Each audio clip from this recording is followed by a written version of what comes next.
Hey, so the other week in the mail I got a Dolly track from Kane TV and just had a chance to test it yesterday. The reason I wanted to get a Dolly when I already have a slider and a Steadicam is that I wanted something that could give me fine motor control in a professional film set environment that allowed me to do the kind of things I couldn't do with my Steadicam and slider. With a floor dolly, you can have your camera operator and even your camera assistant on the track seated at the same time so that you can get a maximum amount of control. The trouble with dollies is that they're really expensive.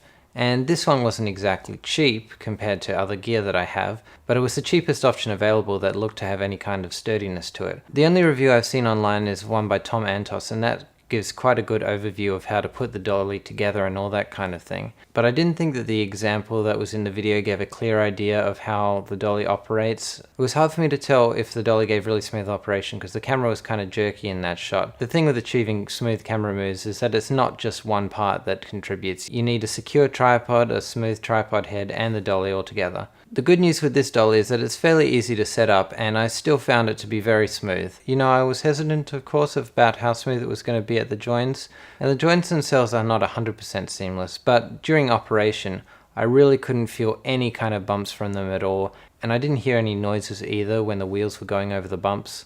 I think what I did find is that I was getting a little bit of bumpiness from my tripod itself, and I think in the future I might try attaching weights to the tripod when using it on the dolly. Not sure, we'll see how I go with that. And I think my tripod head is not quite as smooth as it should be for the model that it is, which I'll discuss in another video. So I did put a little bit of stabilization on in some of these shots. I'll provide a couple of examples without stabilization as well. The card itself seems very solid. I think it's supposed to hold up to like 300 kilograms or something, and I did appreciate that the push handle could be easily taken on and off for storage. When we were doing the testing, I didn't really have a stool of any kind to sit on.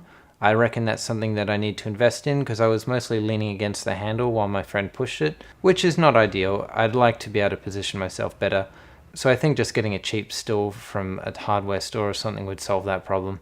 It feels quite sturdy, but the bags are very compact and it all fits under my bed pretty easily.